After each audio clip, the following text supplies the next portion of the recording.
your son's school wants to reevaluate him, but can you refuse? A few years ago, an elementary school evaluated him and said that he was not below enough to receive an IEP. You challenged the school, I'm assuming through a private evaluation, an independent evaluation, and then they found him to be dyslexic and had sensory issues, and they gave him an IEP.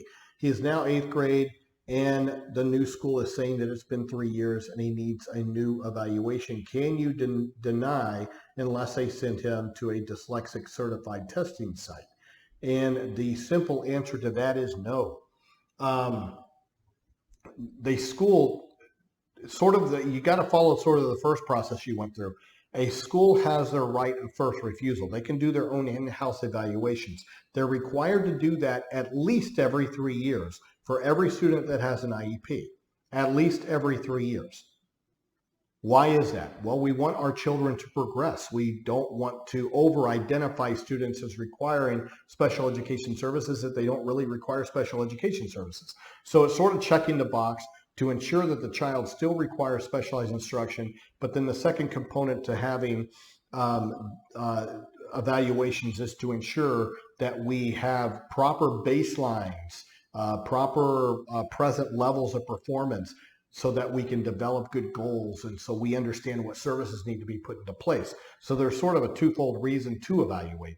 I understand your concern because of what you went through the first time, but at the same time, just like the first time, if the school screws up on their evaluation process in your viewpoint, then you have a right to trigger the independent evaluations in those areas where the school evaluated your child. And so that's sort of the secondary safeguard, but you can't deny that. And parents that deny consent for a school system to evaluate their children, those are the parents that run the risk of having due process filed against them. Now, why is that? Because you're obstructing the school system's legal duty to provide your child with a free, appropriate public education. You would also be obstructing the school's ability to comply with the procedural requirements. So you can't deny that these things, you can't deny them, just like you can't deny them, an ability to have an IEP meeting if they run an IEP meeting. You can sit there to a point, but after 2 or 3 times of refusing to participate, they can have a meeting without you guys. So it's sort of a foolproof system, and it works both ways. And I want everybody to understand that this is a collaborative process, intended to be a collaborative process.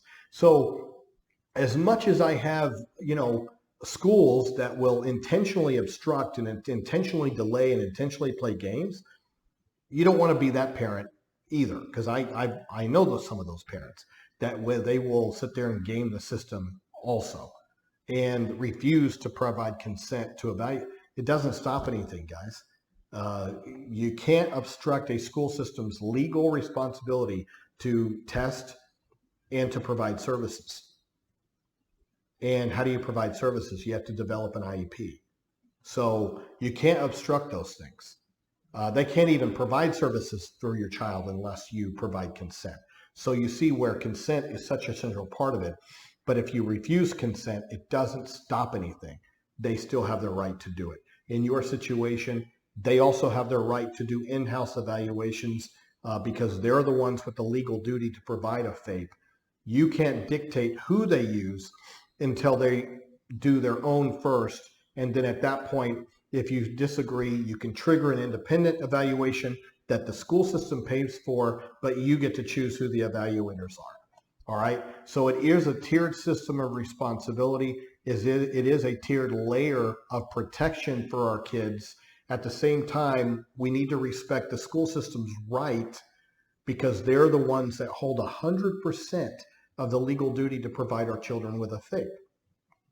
The only way they can do that is by following the procedure, which includes that 3-year reevaluation, but then evaluating thoroughly in order to understand what our children's baselines are and present levels of performance so that they can develop the right goals, so they can develop the right services and develop a good IEP.